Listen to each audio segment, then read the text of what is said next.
Anyway, while you're doing that, I will start the introductions. Go for it, my friend. Down here, in the bottom right, we have our red protoss, Koreign. And in the top left corner of Odyssey, which is a TPW map, we have our blue protoss. He is Enever.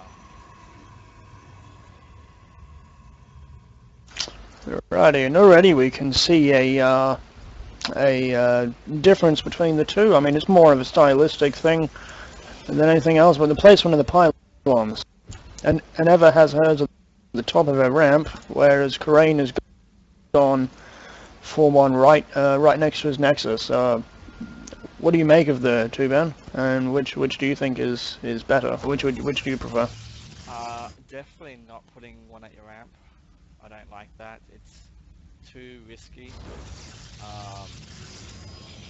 Walling off is not something you need to do against a Protoss. It's important against Zerg, but against Protoss, like, you're going to be faced with Stalkers at some point. Yeah. Yeah, well, I noticed in both of my games against me, she walled off with a gate and core. Didn't have a bomb in the hole, but walled off with the gate and core. So, you know, very similar if you can do one gate expand versus Zerg or something. Yeah, definitely. But, I mean, it's not a huge deal. It might cost her the odd game here or there, but most games it probably won't actually huge difference. Of course, that's why you don't do it, because it will cost you the odd game here or there. But, yeah, I mean, I was thinking probably because, you know, being a lower level, she probably feels safer doing that. And I mean, if she feels safer doing that, in all honesty, she might as well do it. As far as I'm concerned, you know, it's not gonna, as you said, she might lose the odd game, but it's not really gonna kill her as such. yeah, but there's not much safety it brings, really. I mean, Yeah. The wall that she has here, actually, at the moment, is the exact wall that she used against me in the second game. In our second game, exactly the same. so at the moment, we see quite a late cyber core from Koreign. In comparison to Very late cyber core. Enever's already got warp gate going. Her warp gate is going to finish miles ahead of his. If she can somehow, I'm pretty sure this isn't going to happen, but if she can somehow get in there and see how late the core was, you know, she'd be able to possibly do something. However, she's putting a forge down, which I find odd. definitely odd. But I mean, this is the same Enever who decided to forge fast expand, and it worked. So you never know. And we got some zealots coming up now. They shouldn't. She really needs to be attacking the injured zealot, which she's now doing. She's, the poor sentry is going to get the zealot. He got the zealot. She needs to attack with that sentry. Attack with the, that's not attacking. And probably not going to kill this zealot now. It's not going to get away either. Not fast enough. And, no, and Koreign has a Twilight Council on the way. So we could be seeing DTs. How much gas he got? He's got 100 gas. He's got the probe in position. We're probably going to see DTs here. Third gate's coming up. Proxy pylon will be put down in Enever's third base position. And where's that shrine? Come on, gas.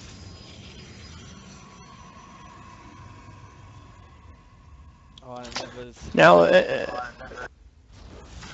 however, she has put the forge down, which now actually might prove a good decision if she chucks down a cannon.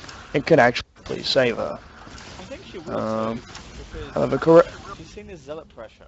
A lot of zealots, and you know, cannons will do her up. She'll be feeling like she has to be defensive because she lost the there, so it wouldn't surprise me to see her throw some cannons down in front. No, it wouldn't. And this might sound weird, but if Koreign attacks sooner, she might be in a better position because she'll be able to cancel her expand. Well, attacks, or at least reveals his intentions. Because if the expand finishes, she obviously can't cancel it, and it's going to die to DTs. Yeah. Because, you know, she has no form of detection, and she won't have any detection. Whereas if she sticks a cannon up and a wall up here, you know, between the gate and core or something. The only thing that might save her is she puts a pylon down beneath the ramp and some cannons there and positions her army there. Yeah. But Yeah. time's running out. However, Koreign has expanded. Koreign has expanded, so he's not expecting to kill her with this. He's going to do light pressure and see what he can do. However, there's a robo on the way, but it's not going to be done in time for the DTs, and there's no cannon here, so, you know, and DT can actually get in and do quite a large amount of damage. She does at least have a robo coming too, so she has two options of Yeah, how to do she it. does. So. She's certainly spending her minerals efficiently. Yeah, definitely, that's a good sign too, and she's not like... She doesn't have that much gas, so, she's spending her cat. No, she's not. Speaking of which, however, she is behind by a lot of probes, and that has to do with the ridiculous amount of chrono boost that she has. However, as I say that, she is spending it. But yeah, she's down 25 to 36 harvesters. Yeah, that DT is in. She hasn't moved the bag. Okay, good reaction time. She cancelled the immortal, now chronoing out the observer. Second DT is in there though. Good news is he won't be able to unpower the robo. Not in time, no, definitely not. Because there's enough pylons there to stop the problem. The observer is out, but he might kill that robo actually. Oh no, he won't get it. Not a hope. And his army is moving back. And actually, Enever only lost 4 workers to that. So 2 DTs for 4 workers, I'd say, is a pretty good trade. Because, oh yeah, you know, that's been pretty much shut down. I mean, of course, the threat still remains for later in the game, and she hasn't found the proxy pylon. But, you know, I think she dealt with that pretty well. Definitely, she did alright. The problem is, both players are supply blocked at the moment, so they want to watch that. And Never's probably wondering why she has no resources, but oh. I got a private chat from Kids which says nothing. Okay. Where? Oh, I'm quiet. Where? Did she send all the probes straight to the natural? Okay. God, she's so supply blocked. My goodness. She's now queuing up all the probes. But, she needs way more pylons. You sound okay to me, but then again, I'm not watching the stream, so... Yeah. Sorry guys, I hope it's not absolutely quiet so you can't hear me over.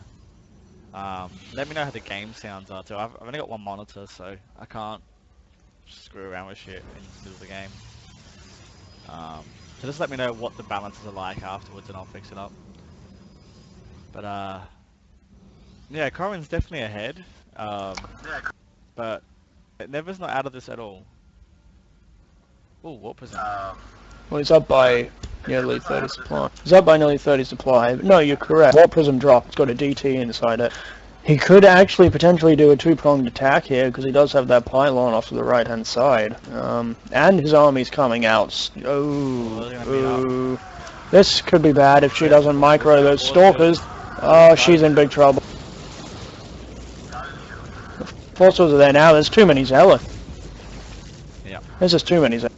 It's her and they have charge. She's not going to get away. She's not going to get away.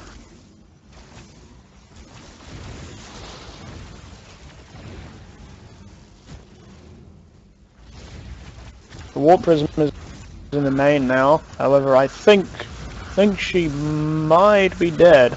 So if she runs back to those cannons, they'll help her out a lot. Yeah, but Koreign is still not warping. You really need zealots. In on this aren't actually a very good unit. I know a lot of people build a lot of stalkers, but they're actually their DPS isn't that great. They're one of the lowest. The DPS isn't efficient for how much they cost. No, they're mobile, so you can kill things which aren't as quick, which is good, and they can blink and stuff. Obviously, is great. But if you're gonna get pure DPS, you want zealots. They're a good scout unit. Definitely. You know, they're good for scouting, but also like a scout, they'll die quickly and they don't do much damage. Basically. I wouldn't warp in huge amounts of stalkers like this in this situation. If these were lots more zealots, she'd look a lot better.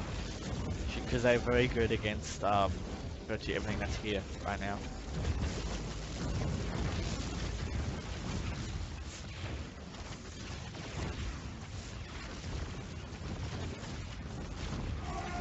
Now she's got a few more zealots, and she's actually fighting off these zealots pretty well. But that's what will happen. The zealots are very good, but it's much too late. There's so much Koreign army. Yeah. There we go. Well then, good luck, have fun. I will see you soon, gentlemen. Hey, would you like to introduce our players, Jed?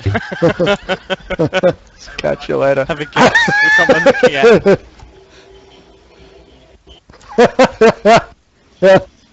I'm guessing the one which just disconnected, so I'm assuming Koreign and Enever. The one which I had ever so much fun casting last time. Yep. Yes. That's correct. Oh, I remember that game. Can I just guess what they're doing? You tell me how many gases, what time it is, and how many workers they have. I'll try to figure out what they're doing. Oh God. Alrighty. So, Okay. let's go. Anyway, we will tell you at that time. We're gonna start casting. Fantastic. Have at. I'll be here. I'll just be silent. Fair enough. Okay, Ben, in the bottom right of Antigua Shipyard here, we have our blue Protoss, who lost the first game and had a keyboard malfunction in the second one, has vowed to run it over, I believe, if it doesn't work again. It is Enever. And in the top of Antigua Shipyard, maybe they'll learn this time that it's cross spawn, but who knows? He's one game away from reaching the third round of the losers bracket. He's red, he's Protoss, he's Koreign. Indeed he is, and he hasn't learned that it's cross spawn.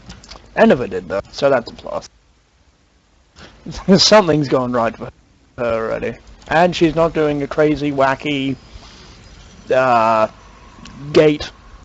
double gate core non-fast expand thing. Nope, definitely not. I mean, what she decided to do last I don't game know what was else do to the, call what she I'm did. going to do a crazy build, and then if it looks like I'm not going to win, I'm just going to unplug my keyboard strategy. You know what, maybe you should mention that to Idra. I mean, I know he plays Zerg, but it might work. Yeah. Maybe once or twice. Instead of just routinely insulting people. Anyway, looks like Koreign is finally getting to Enever's base, and he's going to see something very similar to what he saw in the first game, provided he can remember back that far.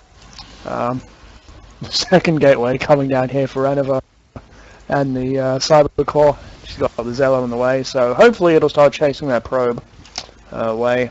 And here it goes. It's going to be a 4-gate, isn't it? From Koreign. From... That's what he did last game, probably. However, that probe is being chased, so he's going to need to get another one out there if he actually wants to. Oh no, the Zealot's moving away. The Zealot's moved back. Why is the Zealot not killing the probe? Why is the... that's going to kill her. Well, as long as she builds sentries instead That of stalkers, she'll be okay. Zealot's laziness.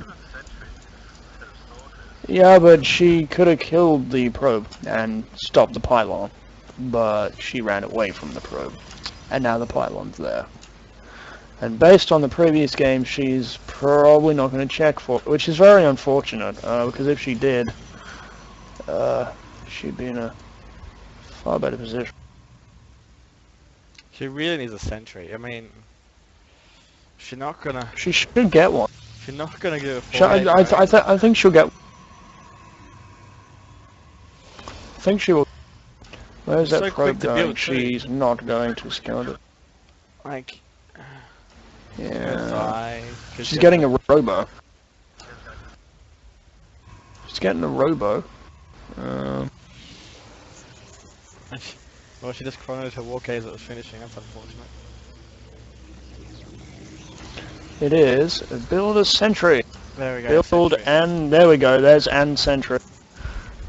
That robo will not be done in time to stop this, but she needs that force field to be. She needs another sentry. Hopefully spot she realizes on it's coming. spot. Still hasn't seen her stuffs away from the ramp. Don't move it back there. Leave it near the ramp, please. She's not supply blocked. However, Koreign is quite a way ahead. He's putting down another pylon. He's got 3 proxy pylons here, so... Oh, she's in big trouble. She's chucked down to Twilight counts. Force field, force field, force field. Good force fields. Not very good. Don't spend any more. You need another sentry. It's a bad force field. It needs to be the bottom. Oh, actually. Yeah. And that's why that... you put the pylon at the front. Exactly, and now everything else is going to get up the ramp unless she force fields. She hasn't got another force field. She should cancel the Twilight. Twilight's not going to make any difference in this game. She needs to force field the bottom. Force field the bottom. The sentry is just going to die. It's a lot of gas that's just going down the toilet. She's dead. Yeah, that's unfortunate. She hasn't had enough experience with. You're absolutely right there. It's absolutely imperative that people get their force fields correct. It's also imperative that they scout out and kill off those early probes. Absolutely imperative that they get that done in PvP. Well, that's what I was saying. She was chasing the probe, and then the zealot decided he'd had enough and would clock off for the day and ran away. The pylon getting up in the base, as soon as that's up, it's GG. There's nothing really Enever can do at this point. She's got the Immortal out, but it's not going to matter. She does have the Immortal out, but the zealots will just yeah. come in and clean that up. And she's got... Why would you build Stalkers with an Immortal? It's just not a good decision, and that's the end of the game. There we go. That's that. So GG, unfortunately, GG. Enever, who showed some really cool play during this tournament, is out. And Koreign's through to the next round.